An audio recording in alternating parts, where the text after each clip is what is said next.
அனைவருக்கும் அன்பு வணக்கம். எத்திக்ஸ் அண்ட் மொராலிட்டில மிக முக்கியமான ஒரு டாபிக் வந்து நம்ம தெரிஞ்சுக்க போறோம்.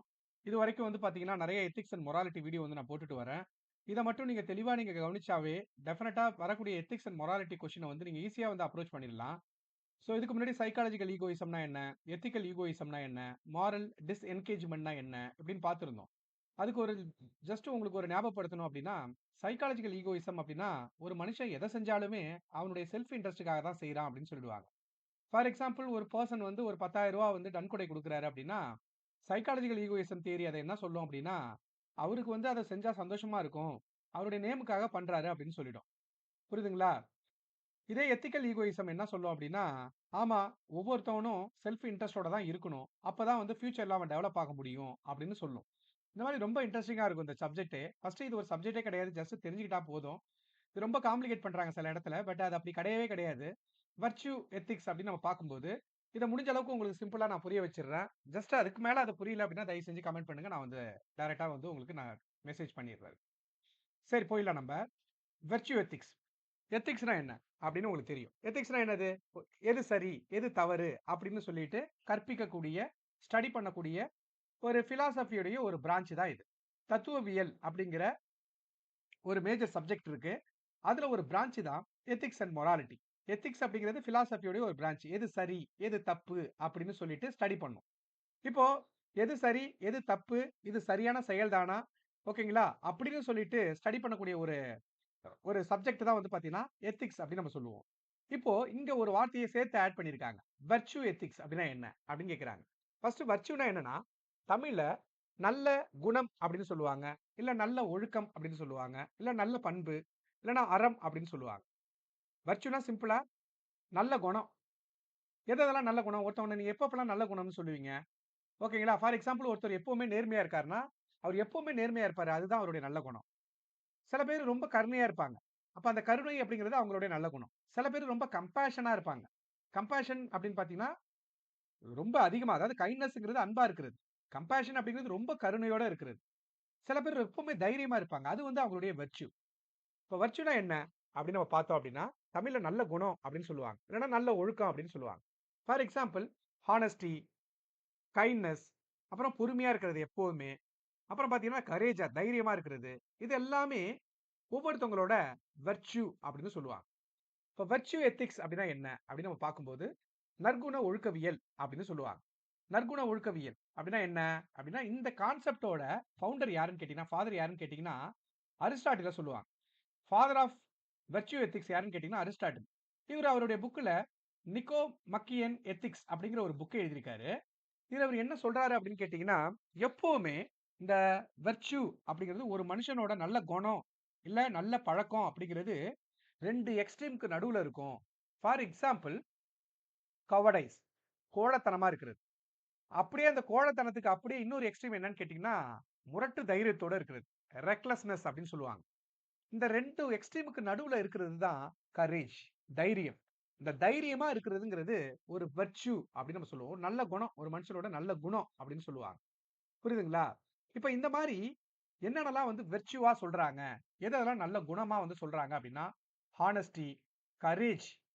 கரேஜ்னா என்னது? தைரியத்தோட இருக்கிறது. கைண்ட்னஸ்னா அன்போட இருக்கிறது. கருணையோட கம்பேஷன் கருணையோட இருக்கிறது. பேஷன்ஸ் அமைதியா இருக்கிறது. செல்ஃப் கண்ட்ரோல் சுய கட்டுப்பாடோட இருக்கிறது. ஜஸ்டிஸ் நீதியா நடந்துக்கிறது. இது எல்லாமே வெர்च्यू அப்படின்னு சொல்லுவாங்க. வெர்च्यू அப்படின்னு சொல்லுவாங்க. புரியுதுங்களா? இப்ப வெர்च्यू எத்திக்ஸ்னா என்ன? ஒரு மனுஷன் என்ன செய்கிறான் அப்படிங்கிறத விட, அவன் எப்படிப்பட்ட மனிதன் அப்படிங்கிறத முக்கியமாக கருதும் ஒரு அறநெறி கொள்கை தான் வெர்च्यू எத்திக்ஸ். வெர்च्यू எத்திக்ஸ் அப்படிங்கிறது என்ன அப்படின்னு கேட்டீங்கன்னா, ஒரு மனிதன் ஒரு மனிதன் என்ன செய்கிறான், என்ன செய்றான் அப்படிங்கிறத விட, என்ன செய்கிறான் என்பதை விட, அவன் எப்படிப்பட்ட மனிதன் அப்படின்னு சொல்லும். அவன்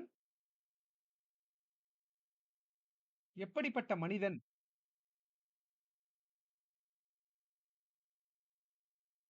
இதையே முக்கியமா கருதக்கூடிய ஒரு அறநெறி கொள்கை தான் ஒரு அறநெறி கொள்கை தான் வர்च्यू எத்திக்ஸ் அப்படின்னு சொல்லுவாங்க. இதோட தந்தை யாருன்னு கேட்டீங்கன்னா அரிஸ்டாட்டில். இவர் என்ன சொல்றாரு அப்படின்னா, நல்ல செயல்கள் தான் நல்ல பழக்கத்த உருவாக்கும். நல்ல பழக்கம் தான் நல்ல பண்ப உருவாக்கும். நல்ல பண்பு தான் நல்ல குணநலத்த உருவாக்கும். ஒரு நல்ல வாழ்க்கைய உருவாக்கும் அப்படிங்கிறாரு. புரியுதுங்களா?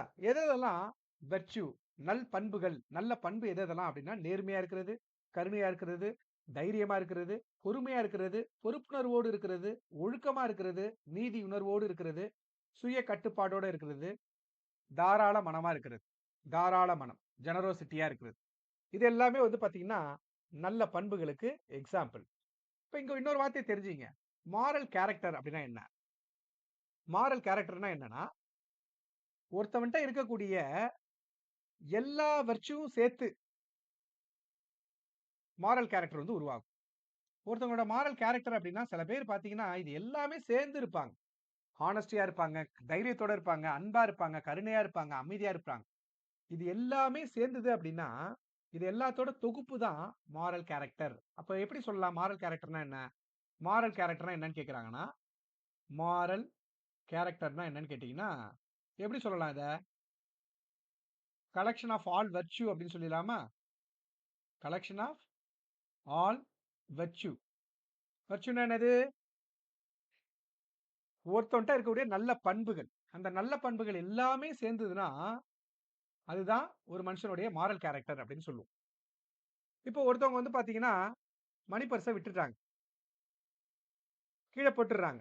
அத ஒருத்தவன் எடுத்துட்டு, அதுக்கு எந்த ஒரு ரிவார்ட் எந்த பரிசும் எதிர்பார்க்காம, அத போயிட்டு போலீஸ் ஸ்டேஷன்ல குடுக்குறான்னு வச்சுக்கங்களேன், அது அவனுடைய ஹானஸ்டிய, அது அவனுடைய பொறுப்புணர்வ, ஒழுக்கத்த வந்து பார்த்தீங்கன்னா, ஷோ பண்ணுது. இது எல்லாத்தையும் காட்டுது. இத தான் மாரல் கேரக்டர் அப்படின்னு நம்ம சொல்லுவோம். புரியுதுங்களா? இதனுடைய முக்கிய அம்சம் அப்படின்னு கேட்டீங்கன்னா, மெயின் பிரின்சிபல் என்னன்னு கேட்டீங்கன்னா, இது இந்த வெர்ச்சு எத்திக்ஸ் அப்படிங்கிறது வந்து குட் ஹேபிட்ட தான் வந்து பார்த்தீங்கன்னா டெவலப் பண்ணும். நல்ல பழக்கங்கள வந்து டெவலப் பண்ணும். இந்த தியரியோட முக்கியமான சாராம்சம் என்னன்னா, ஒரு குட் கேரக்டர வந்து டெவலப் பண்றது தான் முக்கியம். இந்த ரூல்ஸு ஒரு விஷயத்த செய்றோம். அதுக்கு ரூல்ஸ ஃபாலோ பண்றோமா இல்லையா? அதெல்லாம் இது பார்க்காது. அத செஞ்சா என்ன விளைவுகள் ஏற்படும்? இதெல்லாம் பார்க்காது. அப்போ focuses on character is more important than rules. ஓகேங்களா? கேரக்டர் தான் முக்கியம் அப்படின்னு நினைக்கும். ரூல்ஸ் கான்சிக்வென்ஸஸ விட கேரக்டர் தான் முக்கியத்துவம் குடுக்கும். எப்பவுமே நல்ல மனிதர்கள் எல்லாமே நல்ல செயல்கள மட்டும் தான் செய்வாங்க. இந்த மாரல் எஜுகேஷன் பிராக்டிஸ்லாம் வந்து பார்த்தீங்கன்னா, கேரக்டர் வந்து பில்ட் பண்றதுக்கு வந்து ஹெல்ப் பண்ணும் அப்படிங்கிறாரு. புரியுதுங்களா? இது ஆல்ரெடி நான் சொல்லியிருந்தேன். திருப்பி ஒரு டைம் சொல்லிர்றேன். ஃபாதர் ஆஃப் விர்ட்யூ எத்திக்ஸ் இந்த கான்செப்ட்டோட தந்தை யாருன்னு கேட்டீங்கன்னா, அரிஸ்டாட்டில்ப்பா. இவரு என்ன சொல்றாரு அப்படின்னு கேட்டீங்கன்னா, வர்ச்சுவ கோல்டன் மீன் அப்படிங்கிறாரு. இது வர்ச்சுனா என்ன தெரியுமா? பொன்னான நடுநிலை அப்படிங்கிறாரு. அப்படின்னா என்னன்னா, வர்ச்சு அப்படிங்கிறது 2 எக்ஸ்ட்ரீமுக்கு நடுவுல இருக்கும். அதாவது ரொம்ப கம்மியா இருக்காது. கோழத்தனமா இருக்கிறதுக்கும், முரட்டு தைரியமா இருக்கிறதுக்கும் நடுவுல தான் ஒண்ணு இருக்கும். அது பேரு தான் கரேஜ். அந்த கரேஜ் தான் ஒரு வர்ச்சு. அப்போ வர்ச்சுனா, இந்த கோழையா இருக்கிறது ஒரு வர்ச்சு கிடையாது. முரட்டு தைரியமா இருக்கிறதெல்லாம் ஒரு வர்ச்சு கிடையாது. வர்ச்சுனா என்னன்னு கேட்டீங்கன்னா, இந்த 2 எக்ஸ்ட்ரீம்க்கு நடுவுல இருக்கிறதுங்கிறாரு. கோழையாவும் இருக்கக்கூடாது, முரட்டு தைரியமாவும் இருக்கக்கூடாது. அதுக்கு நடுவுல இருக்கிறது தான் தைரியம். அந்த தைரியம் தான் வர்ச்சு எத்திக்ஸ்ங்கிறாரு. இப்போ ஒருத்தவன் பார்த்தீங்கன்னா, ரொம்ப கஞ்சத்தனமா இருப்பான். ஸ்டிஞ்சினஸ்ஸா இருப்பான். ஒருத்தவன் வேஸ்ட்டா பணத்த செலவு பண்ணிட்டே இருப்பான். இது 2மே வந்து பேட் தான். இது எல்லாமே பேட் வெர்ச்சு. கஞ்சத்தனமா இருக்கிறது, வீண் செலவு பண்றது. இது 2த்துக்கும் நடுவுல இருக்கு பாருங்க ஜெனரோசிட்டி. இந்த ஜெனரோசிட்டி அப்படி இருக்கிறது வந்து பார்த்தீங்கன்னா, தாராளமயம் அப்படின்னு சொல்லுவாங்க. இந்த ஜெனரோசிட்டி அப்படிங்கிறது தான் ஒரு நல்ல வெர்ச்சுக்கு வந்து எக்ஸாம்பிள் அப்படிங்கிறாரு. இப்ப சில பேரு எப்ப பார்த்தாலுமே ஷைனஸ்ஸா இருப்பாங்க. பயப்படுவாங்க அப்படியே. அதுக்கு அப்படியே ஆப்போசிட் வந்து அரகன்ஸா இருக்கிறது. இந்த ஷைனஸ்ஸுக்கும், அரகன்ஸுக்கும் நடுவுல இருக்கிறது தான் கான்ஃபிடன்ஸ் அப்படிங்கிறாரு. நான் இது ஆல்ரெடி சொன்ன எக்ஸாம்பிள் தான். ஓகேங்களா?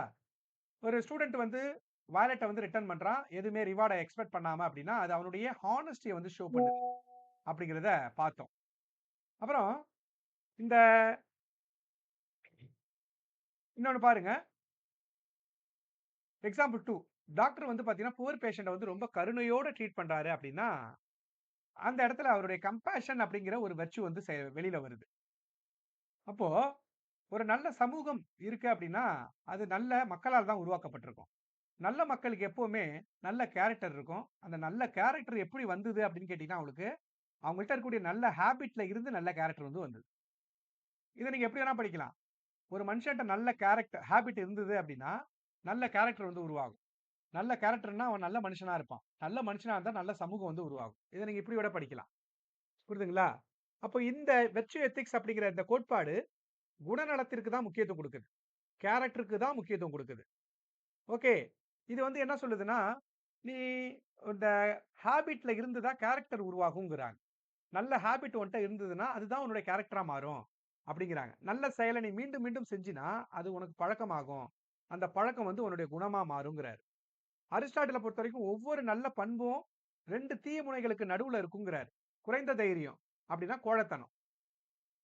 ஓகே. அதிக தைரியம் அப்படின்னா முரட்டுத்தனம். சரியான தைரியம் அப்படின்னா தைரியமா இருக்கிறது. புரியுதுங்களா உங்களுக்கு? ஓகே. அப்போ இதனுடைய நன்மை என்னன்னு கேட்டீங்கன்னா, இந்த தியரியோட நன்மை என்னன்னா, நல்ல குடிமக்கள வந்து இது உருவாக்கும். நேர்மைய வளர்க்கும். இது வந்து இந்த தலைமைத்துவத்த மேம்படுத்தும். புரியுதுங்களா? வெர்ச்சியூ எத்திக்ஸா இருக்கிறது. அப்புறம் பொறுப்புணர்வு அக்கவுண்டபிலிட்டி வந்து வளர்க்கும். ஆனா இது என்ன பிரச்சனைன்னு கேட்டீங்கன்னா, எல்லா டைம்லயுமே இந்த வெர்ச்சுவல் எத்திக்ஸோட சிந்தனையில இருக்கிறோம் அப்படின்னா, எல்லா சிச்சுவேஷன்லயும் இது ஒரு தெளிவான தீர்வ வந்து தராது. 2 நல்ல பண்பு மோதுனுச்சு அப்படின்னா, எத தேர்வு பண்றது? அப்படிங்கிறது பிரச்சனை வந்துரும். எத்திக்கல் டயலமா வந்துரும். புரியுதுங்களா? இதுல முக்கியமா நீங்க ஞாபகம் வச்சுக்க வேண்டியது என்னன்னா, வெர்ச்சியூ எத்திக்ஸ்னா கேரக்டர் எத்திக்ஸ் அப்படின்னு சொல்லலாம். நல்ல குணம் இருந்ததுன்னா நல்ல மனிதன் அவன். புரியுதுங்களா? எதெல்லாம் வந்து பார்த்தீங்கன்னா, முக்கியமான வெர்ச்சியூ அப்படின்னு கேட்டீங்கன்னா, வெர்ச்சியூ எத்திக்ஸ் அப்படின்னு கேட்டீங்கன்னா, character, honesty, integrity, courage, compassion, moral character, habit, golden mean அ ஹ ஹ மாரல் கேரக்டர் இது எல்லாமே. புரியுதுங்களா? இது எல்லாமே வெர்ச்சியூ எத்திக்ஸ் அப்படின்னு சொல்லுவாங்க. புரியுதுங்களா? புரிஞ்சிருக்குன்னு நம்புறேன். இதுல நீங்க தெளிவா பார்க்க வேண்டியது என்னன்னு கேட்டீங்கன்னா, வெர்ச்சியூ எத்திக்ஸ் வந்து பார்த்தீங்கன்னா, எத ஃபோக்கஸ் பண்ணணும்னு கேட்பாங்க பொதுவா. குட் கேரக்டர் அண்ட் மாரல் வெர்ச்சியூவ மட்டும் தான் இது ஃபோக்கஸ் பண்ணும். புரியுதுங்களா? நான் எப்படி நல்ல மனிதராக மாற வேண்டும் அப்படிங்கிறத மட்டும் தான் ஃபோக்கஸ் பண்ணும். புரியுதுங்களா? இப்போ விதிகள் மற்றும் விளைவுகள விட, அதாவது ரூல்ஸ், கான்சிக்வென்சஸ் எல்லாம் பார்க்காது. பட் இது எத ஃபோக்கஸ் பண்ணும் அப்படின்னா, ஒரு மனுஷனுக்கு நல்ல கேரக்டர டெவலப் பண்றத தான் ஃபோக்கஸ் பண்ணும். ஒரு மனுஷன் நல்ல மாரல் வெர்ச்சியூவோட இருக்கணும். நல்ல குணநலனோட இருக்கணும். அத மட்டும் தான் இது ஃபோக்கஸ் பண்ணும். குட் கேரக்டர் தான் ஃபோக்கஸ் பண்ணும். ரூல்ஸ, கான்சிக்வென்சஸ ஃபோக்கஸ் பண்ணாது அப்படிங்கிறத ஞாபகம் வச்சுக்கங்க. வர்ச்சுனா என்ன அப்படின்னா, good moral quality or habit. இந்த வர்ச்சு அப்படிங்கிறது வந்து நல்ல குணம், இல்லன்னா நல்ல பழக்கம். ஓகேங்களா? இந்த வர்ச்சு எதுக்கு ஒரு மனுஷனுக்கு ஹெல்ப் பண்ணுது அப்படின்னா, ஒருத்தவன்ட்ட இருக்கக்கூடிய நல்ல பழக்கம், இல்ல நல்ல குணம் வந்து எதுக்கு ஹெல்ப் பண்ணுதுன்னு கேட்டீங்கன்னா, ஒரு நல்ல முடிவு எடுக்கிறதுக்கு ஹெல்ப் பண்ணுது. நல்ல முடிவு எடுக்கிறதுக்கு ஹெல்ப் பண்ணுது. எதெல்லாம் வர்ச்சு அப்படின்னு கேட்பாங்க ஆப்ஷன்ல. ஹானஸ்டி, கரேஜ், கைண்ட்னஸ் இந்த பாருங்க நேர்மையா இருக்கிறது, தைரியமா இருக்கிறது, அன்பா இருக்கிறது, கருணையா இருக்கிறது, இன்டெகிரிட்டியா இருக்கிறது, பேஷன்ஸா இருக்கிறது, ஜஸ்டிஸா இருக்கிறது, ஜெனரோசிட்டியா இருக்கிறது, ரெஸ்பான்சிபிலிட்டியா இருக்கிறது, செல்ஃப் கண்ட்ரோலா இருக்கிறது. எல்லாமே வர்ச்சு தான். இது எல்லாமே சேர்ந்ததுன்னா, அதுதான் மாரல் கேரக்டர் அப்படின்னு சொல்றோம். அது எல்லாமே சேர்ந்ததுன்னா, ஒரு மனுஷனுடைய மாரல் கேரக்டர் வந்து பார்த்தீங்கன்னா உருவாகும். வெர்ச்சு எத்திக்ஸோட தந்தை யார்? அரிஸ்டாட்டில். வெர்ச்சு எத்திக்ஸோட தந்தை யார்? அரிஸ்டாட்டில். அவருடைய புக் என்ன? நிக்கோமக்கியன் எத்திக்ஸ். அவரு தான் என்ன சொன்னாரு? 2 எக்ஸ்ட்ரீமுக்கு நடுவுல தான் வந்து 2 தீய முனைகளுக்கு நடுவுல தான் வெர்ச்சு நல்ல பழக்கம், நல்ல குணம் இருக்கும் அப்படின்னு சொன்னாரு. புரியுதுங்களா? எக்ஸாம்பிள் என்ன? கோழைத்தனத்துக்கும், முரட்டு தைரியத்துக்கும் நடுவுல தைரியம் இருக்குல்ல, அதுதான் வெர்ச்சு அப்படிங்கிறாரு. நன்றி, வணக்கம். இதுல ஏதாச்சும் டவுட் இருந்தது அப்படின்னா, நீங்க கமெண்ட் பண்ணுங்க. பார்த்துட்டு நான் உடனே ரிப்ளை பண்றேன். ஓகேங்களா?